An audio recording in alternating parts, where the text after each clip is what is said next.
बातें करते हम खेतों की और उसके रखवाली की, बाग बगीचा फल फूलों और फसलों की हरियाली की।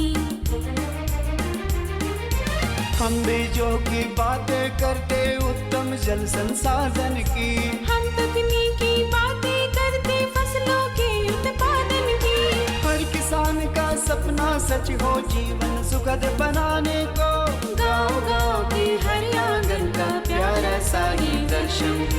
कृषि दर्शन, कृषि दर्शन, कृषि दर्शन, कृषि दर्शन, कृषि दर्शन, कृषि दर्शन, कृषि दर्शन, कृषि दर्शन। ना हो परेशान, खेती बाड़ी है आसान, बस समय का रखना है आपको ध्यान, तभी आप बनेंगे एक सफल किसान। नमस्कार, जोहार। कृषि दर्शन कार्यक्रम में आप सभी किसान भाई बहनों का स्वागत है। तो चलिए कार्यक्रम की शुरुआत करते हैं। सबसे पहले देख लेते हैं कृषि समाचार में क्या है खास। नमस्कार, कृषि समाचार में आपका स्वागत है। मैं हूं गोपाल कृष्णा। आइए देखते हैं आज कृषि समाचार में क्या है खास। ग्रामीण महिलाओं की आजीविका को सशक्त बना रहा है प्लास ब्रांड। जाड़े में सुकरों एवं उसके आवास के साफ सफाई का रखें विशेष ध्यान। निकाय गुड़ाई के लिए बेहतर उपकरण है डच हो। ग्रामीण विकास विभाग झारखंड द्वारा Jharkhand state livelihood promotion society के माध्यम से राज्य के 31 लाख ग्रामीण परिवारों की महिलाओं को सखी मंडल के रूप में संगठित कर उन्हें कृषि, पशुपालन, कुक्कुट पालन, मत्स्य पालन, वनोपज संग्रहण इत्यादि आजीविका के विभिन्न स्रोतों से जोड़ा जा रहा है। साथ ही इन महिलाओं के उत्पादित एवं निर्मित सामग्रियों की बिक्री के लिए प्लास के नाम से एक ब्रांड बनाया गया है। इस प्लास ब्रांड के अंतर्गत सभी कार्य संग्रहण, प्रसंस्करण, पैकेजिंग के साथ ही मार्केटिंग इत्यादि का कार्य इन्हीं महिलाओं द्वारा किया जाता है। प्लास ब्रांड के अंतर्गत आटा, मड़ुआ, ब्राउन राइस, दाल, मसाले, शहद, चॉकलेट, साबुन इत्यादि का भी बहुत सारे उत्पादन उपलब्ध हैं। ठंड के मौसम में सुकरों में चर्म रोग लगने की संभावना रहती है, जैसे बाल झड़ने, चमड़े में दाने निकलना या खुजली इत्यादि। इन चर्म रोगों से बचने के लिए सुकरों के आवास और सुकरों को साफ सुथरा रखना चाहिए। सुकरों को नियमित नहाना चाहिए। साथ ही आवास की भी नियमित सफाई करने से चर्म रोग लगने की संभावना कम हो जाती है। सब्जियों में भिंडी हमारे यहाँ लगभग सभी क्षेत्रों में लगाया जाता है। जो किसान भाई इस समय भिंडी लगाने के इच्छुक है वे भिंडी के उन्नत प्रभेदों का चुनाव करें। भिंडी के उन्नत प्रभेदों में मखमली, तुलसी, रोहिणी बेहतर माने जाते हैं। ये प्रभेद अच्छी मात्रा में उपज देने के लिए प्रचलित है। मखमली, तुलसी, रोहिणी ये भिंडी के उन्नत प्रभेदों में बेहतर माने जाते हैं। वर्तमान समय में इनकी बुआई की जा सकती है। 1 हेक्टेयर भूमि में 8 से 10 किलोग्राम की दर से बीजों की बुआई कर और उचित कृषि कार्य को करके 150 से 200 क्विंटल तक भिंडी की उपज पाई जा सकती है। अरहर की फसल में वर्तमान समय में फली छेदक कीट लगने की संभावना रहती है। ज्यादातर कृषक फली छेदक कीट के नियंत्रण के लिए रासायनिक दवाओं का प्रयोग करते हैं, परंतु कृषि विशेषज्ञों की सलाह है कि रासायनिक दवाओं के बजाय नीम निर्मित दवाओं जैसे नीम सीड या बीटी इत्यादि जैविक दवाओं का प्रयोग लाभकारी होता है। यदि कीटों का प्रकोप ज्यादा हो तो रासायनिक दवाओं का इस्तेमाल करें।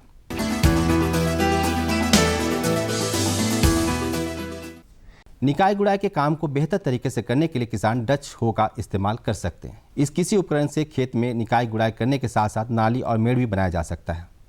यह है डच हो। निकाय गुड़ाई के काम के लिए निर्मित इस उपकरण से खेत में नाली और मेड़ भी बना सकते हैं। डच हो द्वारा एक दिन में लगभग 15 डिसमिल खेत में लगे फसलों की निकाई की जा सकती है। इस उपयोगी उपकरण को बिरसा कृषि विश्वविद्यालय के अभियंत्रण विभाग से प्राप्त किया जा सकता है। और अब एक नजर राज्य के कुछ प्रमुख शहरों के मौसम के मिजाज पर। आज राज्य के कुछ प्रमुख शहरों के तापमान इस प्रकार दर्ज किए गए। रांची अधिकतम 23 डिग्री सेल्सियस और न्यूनतम 13 डिग्री सेल्सियस। देवघर अधिकतम 24 डिग्री सेल्सियस और न्यूनतम 14 डिग्री सेल्सियस। जमशेदपुर अधिकतम 27 डिग्री सेल्सियस और न्यूनतम 16 डिग्री सेल्सियस। मेदिनीनगर अधिकतम 24 डिग्री सेल्सियस और न्यूनतम 14 डिग्री सेल्सियस। धनबाद अधिकतम 25 डिग्री सेल्सियस और न्यूनतम 14 डिग्री सेल्सियस। कृषि समाचार में आज इतना ही, परंतु जाते समय आपसे निवेदन है कि कोरोना गाइडलाइन का पालन अवश्य करें। संक्रमण से बचते हुए कृषि कार्य करें। अपने और अपने परिवार के सदस्यों को कोरोना टीके की दोनों खुराक अवश्य लगवाएं। अगले अंक में फिर मुलाकात होगी कुछ ताजा तरीन खबरों के साथ। तब तक के लिए दीजिए इजाजत। नमस्कार, जोहार।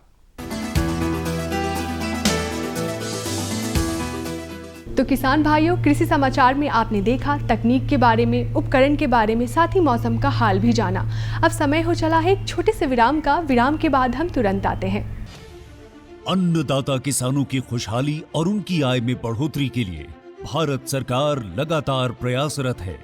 माननीय प्रधानमंत्री श्री नरेंद्र मोदी जी के दूरदर्शी नेतृत्व में पिछले 7 वर्षों में खेती को आधुनिक और किसानों को आत्मनिर्भर बनाने के लिए कई निर्णय लिए गए हैं।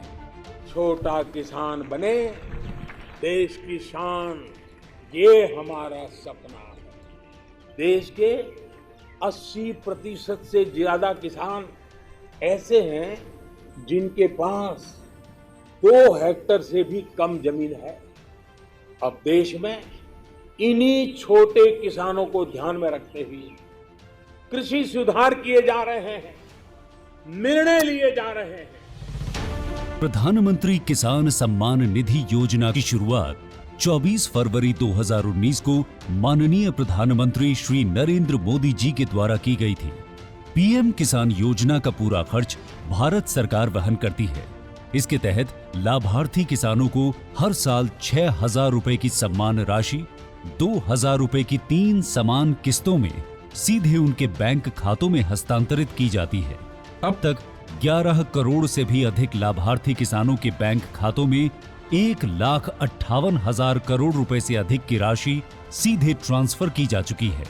किस्तों की जानकारी किसानों को एसएमएस के माध्यम से दी जाती है। இப்போ நேரா நாங்க வந்து பேங்க்குக்கு ஆக்சுவல் போகும்போது அந்த பணத்தை நாங்க வித்ரா பண்ணிட்டு வந்து நாங்க விவசாயம் பண்ணிக்கிறோம்। इस मदद से बुआई के पहले अब किसानों को बीज, खाद, कीटनाशक और कृषि संबंधी अन्य जरूरतों के लिए साहूकारों के आगे हाथ नहीं फैलाना पड़ता। અને એના લીધે મારે કોઈ જોડે કે સગા સંબંધી કે મિત્રો જોડે મારે ઉછીના પૈસા લેવાની જરૂર પડતી નથી અને એનાથી હું સારી એવી खेती કરી શકું છું। इस योजना से मिले लाभ तथा आवेदन की स्थिति देखने के लिए पीएम किसान पोर्टल लॉन्च किया गया है। इस पोर्टल के माध्यम से पात्र किसान अपना पंजीकरण स्वयं करने के साथ साथ अब तक मिले लाभ और अपने आवेदन की स्थिति फार्मर्स कॉर्नर से देख सकते हैं। इस योजना का लाभ पात्र किसानों को ही मिल सके, इसके लिए इस प्रक्रिया को फूल प्रूफ बनाते हुए इसे आधार और इनकम टैक्स वेरिफिकेशन के साथ साथ फिजिकल वेरिफिकेशन से भी जोड़ा गया है। इसके अलावा किसानों की सुविधाओं और जानकारी के लिए पीएम किसान मोबाइल ऐप भी विकसित किया गया है। पीएम किसान सम्मान निधि योजना का लाभ देश के सभी राज्यों और केंद्र शासित प्रदेशों के किसानों को मिल रहा है। इसे हासिल करके हमारा किसान सबल और आत्मनिर्भर हो रहा है। इस स्कीम ने हमारा भारत सरकार ने हमारा किसान के लिए बहुत बड़ा सम्मान दिया है। इसीलिए हम भारत सरकार को, प्रधानमंत्री नरेंद्र मोदी जी को हम बहुत बहुत धन्यवाद देती हूँ। आत्मनिर्भर भारत की पहचान प्रगतिशील और समर्थ किसान। विराम के बाद आप सभी किसान भाई बहनों का स्वागत है। तो आज की जो हमारी पहली जानकारी है आप सबके लिए, गर्मा मूंग की खेती कैसे करें। भारत में उगाई जाने वाली दलहनी फसलों में मूंग सबसे महत्वपूर्ण स्थान रखता है और मूंग में 24% प्रोटीन के साथ साथ रेशों और लौ की प्रचुर मात्रा भी पाई जाती है, जो हमारे हेल्थ के लिए बहुत ही ज़रूरी है। तो चलिए आज हम जानेंगे कि गर्मा मूंग की खेती कैसे करें, जो भी हमारे किसान गर्मा मूंग की खेती करना चाहते हैं। तो चलिए देखते हैं फीचर और लेते हैं जानकारी। दलहनी फसलों में मूंग महत्वपूर्ण स्थान रखती है। इसमें 24% प्रोटीन के साथ साथ रेशे एवं लौह तत्व भी प्रचुर मात्रा में पाए जाते हैं। गर्मा मूंग की बुआई का अनुकूल समय 10 मार्च से 10 अप्रैल होता है। ग्रीष्मकाल में मूंग की खेती करने से अधिक तापमान तथा कम आर्द्रता के कारण बीमारियों तथा कीटों का प्रकोप कम होता है। इसकी खेती के लिए अच्छी जल निकासी वाली दोमट मृदा सर्वोत्तम होती है। 2 से 3 जुताई देसी हल से करने के बाद पाटा चलाना चाहिए और भूमि में नमी संरक्षित रहे। किसान भाइयों जोहार। गर्मा मूंग की खेती के लिए सबसे पहले तो खेत की तैयारी करेंगे, खेत की जुताई। उसके लिए खेत की जुताई पहले 2-3 बार खेत को अच्छी तरह से ट्रैक्टर से जुताई कर लेंगे। उसके बाद पाटा डाल करके समतल कर लेंगे खेत को और तब उसकी बुआई करते हैं। बुआई के लिए हम लोग कतार से कतार की दूरी 30 सेंटीमीटर रखते हैं और पौधे से पौधे की दूरी 10 सेंटीमीटर रखते हैं। बीज उसमें बीज की मात्रा 30 किलो प्रति हेक्टेयर के दर से गर्मा मूंग के लिए रखना चाहिए। और इसमें जो है किस्म, जहाँ तक किस्म का बात है तो यहाँ गर्मी के मौसम में इसका जो 2-3 मुख्य किस्में हैं उसमें SML 668 है, उसके बाद IPM 0203, पूसा विशाल, ये सब किस्में गर्मी मौसम में मूंग की खेती के लिए उपयुक्त पाई गई है यहाँ के कंडीशन के लिए। इसके बाद ये जो है उर्वरक प्रबंधन, तो उर्वरक के लिए खेत की जुताई के समय ही खेत जब तैयार करते हैं उस समय 25, 50, 25 और 20 केजी, मतलब 25 केजी नेत्रजन,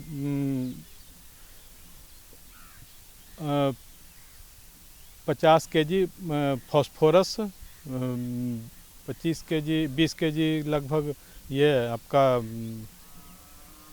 पोटास और 20 केजी सल्फर का इस्तेमाल उपयोग करना चाहिए इसमें।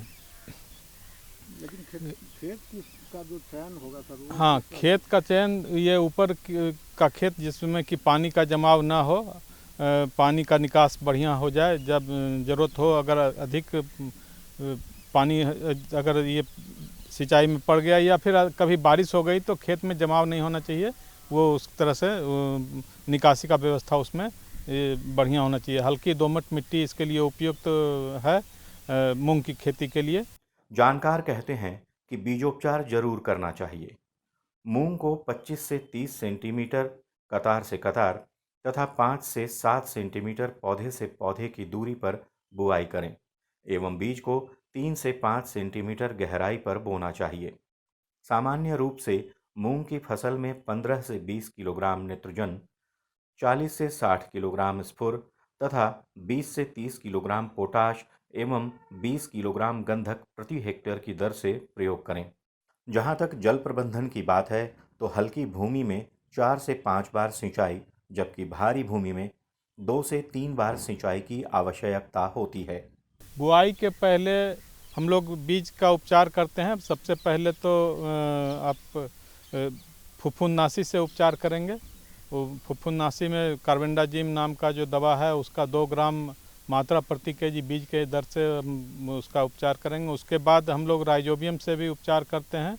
राइजोबियम 2 पैकेट प्रति एकड़ के दर से जो बीज लगेगा 10 से 12 किलो बीज, उसको हम लोग उपचार करते हैं। उपचार करने का भी जो तरीका है उसको 250 ग्राम गुड़ को 1 लीटर पानी में खौला करके ठंडा करके और तब फिर 2 पैकेट जो है राइजोबियम कल्चर को मिला करके और तब उसको बीज में सान करके और तब आधा घंटा उसको छाया में सूखने देते हैं ताकि जो कल्चर है वो बीज से अच्छी तरह से चिपक जाए। और उसके बाद हम लोग आधा घंटा के बाद हम लोग खेत में उसकी बुआई करते हैं। राइजोबियम कल्चर से जो जीवाणु खाद होता है उससे उपचार करेंगे। उसके लिए 250 ग्राम गुड़ को 1 लीटर पानी में घोल करके अच्छा से खौला लेंगे।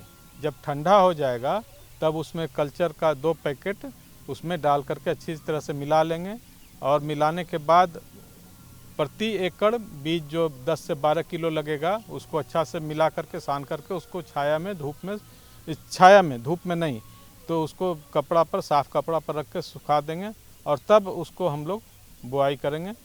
मूंग की फसल पर काटने वाले एवं रस चूसक दोनों प्रकार के कीटों का प्रकोप होता है। भेदक कीटों में पिस्सू भृंग, फली भेदक कीट तथा पत्ती मोड़क कीट प्रमुख हैं, जिनके नियंत्रण के लिए प्रोफेनोफॉस की 1 लीटर या कोलोरेंट्रा नीलीट्रोल की 500 मिलीलीटर या स्पाइनोसैड की 150 ग्राम मात्रा प्रति हेक्टेयर की दर से 2 बार छिड़काव करें। सबसे महत्वपूर्ण है इसमें कि अच्छे किस्म का बीज का चयन करना चाहिए। उर्वरक प्रबंधन सही होना चाहिए, समय से इसका बुआई होना चाहिए और खरपतवार का जो है वो समय से नियंत्रण अगर हम लोग करेंगे तो अब हमारा जो मूंग का फसल है उसका उत्पादन किसान भाई अच्छा ले सकते हैं। तो लगाने का समय क्या होगा? लगाने का समय गर्मा मूंग के लिए 15 फरवरी से 15 मार्च तक सबसे उपयुक्त पाया गया है। उसके बाद अगर हम लोग बुआई करते हैं तो इसमें सिंचाई की ज़्यादा आवश्यकता पड़ती है। ऐसे नॉर्मल जो गर्मा मूंग है उसमें 4 से 5 सिंचाई ये में आपका उपज बढ़िया हो जाता है। किस अवस्था में किया जाए? सिंचाई तो हर 10 से 15 दिन के अंतराल पर 4 बार कम से कम करें तो उपज ठीक होगा। और खरपतवार के नियंत्रण के लिए तो पहला ये है कि क्लोरोलिन नाम का जो एक खरपतवार नाशी होता है उसको खेत तैयार करते समय ही खेत में डाल दें, या उसके बाद एक आता है टर्गा सुपर नाम का एक दवा रसायन, उसको 20 दिन के आसपास बुआई के 20 दिन के बाद अगर स्प्रे करेंगे तो खरपतवार का जो है प्रबंधन हो जाता है उससे। और दूरी क्या होगी सर लगाने का दूरी कतार से कतार 30 सेंटीमीटर रखना चाहिए और पौधा से पौधा यानी बीज से बीज 10 सेंटीमीटर इसका अनुशंसित दूरी है। तो किसान भाई बहनों, अभी आपने देखा गर्मा मूंग की खेती कैसे करें। तो चलिए कार्यक्रम में बढ़ते हैं आगे और आपको देते हैं अपनी दूसरी जानकारी। तो हमारी दूसरी जानकारी है झारखंड में उत्पादित गोंद एवं उससे जीविकोपार्जन की क्या क्या संभावनाएं हैं। अगर आप खेती किसानी के साथ साथ कुछ एक्स्ट्रा व्यवसाय करना चाहते हैं तो आप गोंद उत्पादन से जुड़ सकते हैं। तो चलिए मिलते हैं विशेषज्ञ से और लेते हैं जानकारी। जैसा कि हमारे किसान भाई जीविकोपार्जन के लिए बहुत सारे खेती करते हैं जिससे उनका जीविकोपार्जन होता है, लेकिन अगर झारखंड में बात करें तो गोंद अगर उत्पादित करते हैं वो तो निश्चित रूप से उनको कहीं ना कहीं फ़ायदा होगा। आज हमारा विषय है झारखंड में उत्पादित गोंद एवं उसका जीविकोपार्जन में किस प्रकार से उपयोग किया जाए, इसी विषय पर हम बातचीत करेंगे। बातचीत के लिए हमारे साथ हैं भारतीय प्राकृतिक राल एवं गोंद संस्थान के वैज्ञानिक डॉक्टर निरंजन प्रसाद जी। आपका हमारे कार्यक्रम में बहुत बहुत स्वागत है। धन्यवाद सर। सबसे पहले तो हम आपसे यही जानना चाहेंगे कि झारखंड में किन किन किस्मों का गोंद का उत्पादन किया जा सकता है। जहाँ तक झारखंड में गोंद उत्पादन का सवाल है, यहाँ मुख्य तौर से यहाँ के जंगलों में कराया गोंद के पौधे, बहेड़ा गोंद के पौधे और चिरौंजी गोंद के पौधे बहुतायत मात्रा में उपलब्ध हैं, जिससे किसान भाई गोंद का उत्पादन ले सकते हैं। गोंद के उत्पादन में 2-3 फ़ायदा ये है कि गोंद का उत्पादन ऐसे समय में किया जा सकता है जिसमें अन्य खेती बाड़ी का कार्य कम होता है। जैसे मार्च से लेकर जून तक का जो समय है वो गोंद उत्पादन के लिए सबसे उपयुक्त माना जाता है। ऐसे समय में किसान भाइयों के पास दूसरा कोई कार्य नहीं रहता है गाँवों में, तो ऐसे समय में वो गोंद का उत्पादन करके अच्छा लाभ प्राप्त कर सकते हैं। और ऐसा भी देखा गया है कि जब भी सुखाड़ पड़ता है तो गोंद का उत्पादन ज़्यादा होता है। तो दूसरे अगर खेती में सुखाड़ पड़ने के कारण अगर पैदावार कम होती है तो उसकी भरपाई किसान भाई गोंद से उत्पादन लेकर के कर सकते हैं। बिल्कुल। लेकिन हम आपसे ये जानना चाहेंगे कि हमारे किसान भाई अगर इस तरह से पौधे लगाते हैं तो पौधे लगाते हैं उसका लगाने का तरीका क्या होगा और कब तक इस तरह से तैयार हो जाता है ये? वैसे तो ये ऐसे पौधे हैं जिनके कि विकास में काफ़ी समय लगता है, लेकिन इस तरह के पौधे किसान भाइयों जिन गाँवों में रहते हैं वहाँ के जंगलों में इस तरह के पौधे बहुतायत संख्या में उपलब्ध हैं, उनसे वो गोंद का उत्पादन कर सकते हैं। अगर वो अपने खेत के मेड़ों पे इस तरह के पौधे लगाना चाहते हैं तो लगा सकते हैं और वो 10-12 साल के बाद इतने बढ़ जाएंगे जिससे कि वो गोंद उत्पादन ले सकते हैं। तो अभी जो फ़िलहाल वनों में या गांव के पास जो इस तरह के पेड़ उपलब्ध हैं, कराया गोंद के या चिरौंजी के या पलाश के पेड़ से भी गोंद का उत्पादन कर सकते हैं। जहाँ तक सर झारखंड में इस तरह से पेड़ की किस्मों की सवाल है तो कौन कौन से किस्म लगाना बेहतर होगा? झारखंड में जहाँ तक गोंद के उत्पादन का सवाल है, यहाँ की जलवायु कराया गोंद, चिरौंजी गोंद, पलाश और बहेड़ा गोंद के लिए काफ़ी उपयुक्त है। और इन पेड़ों का रोपण कर करके और ख़ास करके किसान भाई के जो खेत हैं उनके मेड़ों पे इन पौधों को लगा करके इससे गोंद का उत्पादन ले सकते हैं। वैसे अगर देखा जाए तो इन पौधों के विकास होने में काफ़ी समय लगता है, 10 से 12 साल का समय लगता है, उसके बाद ही गोंद ले सकते हैं। तो इसके अलावा दूसरा ऑप्शन किसान भाइयों के पास ये है कि जंगलों में, उनके गांव के आसपास जो जंगल हैं उनमें इस तरह के पौधे, कराया गोंद के पौधे, बहेड़ा के पौधे, चिरौंजी के पौधे और पलाश के पौधे बहुतायत संख्या में उपलब्ध हैं। उन पेड़ों से किसान भाई गोंद का उत्पादन ले सकते हैं और एक अतिरिक्त आमदनी का स्रोत उनके पास गोंद के उत्पादन से उपलब्ध रहेगा। बिल्कुल। लेकिन सर, हम आपसे ये जानना चाहेंगे कि जब हमारे किसान भाई इस तरह से पौधों से, जैसे आपने बताया कि चाहे वो बहेड़ा हो, चाहे प्लास हो, चाहे जिस तरह से भी पौधों से लेते हैं गोंद, तो गोंद लेने का तरीका क्या होगा? आम तौर पे जो ट्रेडिशनल मेथड है गोंद लेने का, इसमें पौधे में जब कोई इंजरी हो जाता है या उसमें कट जाता है तो उसके पौधे की सुरक्षा के लिए पौधा स्वयं गोंद का उत्पादन करता है, जिससे कि वो कटे हुए भाग पे गोंद का एक लेप बन जाता है, जिससे कि पौधे को और अधिक नुकसान नहीं होता है। तो ये जो कट लगता है पौधों पे जिससे कि गोंद का उत्पादन होता है, या तो ये प्राकृतिक तरीके से भी हो सकता है। अगर आंधी तूफान आता है तो पेड़ की डाली टूट जाती है तो टूटे हुए भाग से गोंद निकलता है। और दूसरा ये हो सकता है कि अगर हमें गोंद का उत्पादन लेना है तो हमें किसी औजार के माध्यम से उस पर कट लगाना होगा। अब ये देखना होगा कि हम बहुत बड़ा कट लगा देंगे तो पेड़ों को नुकसान हो सकता है।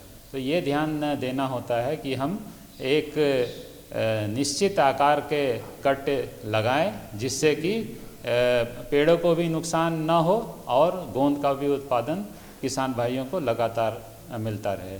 इस संबंध में संस्थान ने अनेक विधि का विकास किया है, जिससे कि अधिक से अधिक मात्रा में गोंद का उत्पादन किया जा सकता है और पेड़ों को भी सुरक्षित रखा जा सकता है। सर, एक चीज़ यहाँ पर मैं जानना चाहूँगा आपसे कि जैसे आपने बताया कि कट लगाने के क्रम में भी ध्यान रखने की आवश्यकता है, तो वो तो है ही, वो कट किस प्रकार से लगाना बेहतर होगा ये आप बताएं। दूसरी चीज़ ये है कि जहाँ तक उपयोगिता की बात है, क्योंकि गोंद का उपयोगिता क्या है ये भी समझना ज़रूरी है, तो ही तो हमारे किसान भाई इस चीज़ का उत्पादन कर पाएंगे। तो आप इसके बारे में बताएँ। जहाँ तक पेड़ों में कट लगाने की बात है, आम तौर पे किसान भाई कुल्हाड़ी के माध्यम से कट लगाते हैं, जिससे कि उसके आकार को हम सुनिश्चित नहीं कर पाते हैं। कभी बड़ा हो जाता है, कभी छोटा हो जाता है, तो इससे या तो पेड़ों को नुकसान हो जाता है या गोंद का उत्पादन कम मिलता है। तो हमारे संस्थान में एक डाई विकसित किया गया है, जिससे एक निश्चित आकार के कट लगाए जा सकते हैं और उस कट से अधिक से अधिक मात्रा में गोंद का उत्पादन किया जा सकता है और साथ ही साथ पेड़ों को भी कम नुकसान होता है। और एक दूसरी विधि है गोंद प्राप्त करने के लिए, इथेफोन इंजेक्ट करके पेड़ में हम एक छोटा सा छिद्र कर देते हैं और उसमें 4 ml इथेफोन डालते हैं और उस छेद को फिर ढक देते हैं।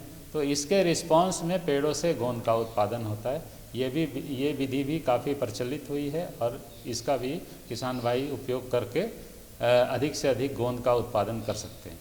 जहाँ तक गोंद के उपयोग का प्रश्न है, गोंद का उपयोग कई क्षेत्रों में किया जा सकता है, जैसे खाद्य पदार्थ में किया जा सकता है, दवाइयों के निर्माण में किया जा सकता है और यहाँ तक कि जो पेट्रोलियम पदार्थ हम प्राप्त करते हैं तो उसके जो कुएं की खुदाई होती है उसमें भी गोंद का प्रयोग होता है।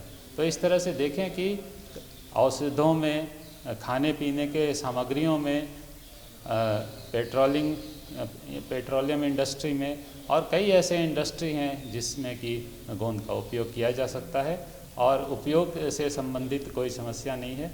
किसान भाई जितने भी गोंद का उत्पादन करेंगे उसकी खपत बाज़ार में आराम से हो पाएगी और हम आजकल प्राकृतिक पदार्थों के तरफ हमारा झुकाव बढ़ा है और इसलिए भी इसका डिमांड निरंतर बढ़ता जा रहा है और किसान भाई अगर गोंद का उत्पादन करते हैं तो उनको एक उचित मुनाफा मिलेगा और ये उनके एक अतिरिक्त आमदनी का स्रोत होगा। तो किसान भाई बहनों, आज की हमारी दोनों जानकारियाँ आपको कैसी लगी? आशा करते हैं हमारी दोनों जानकारियाँ आपको काफ़ी अच्छी लगी होंगी।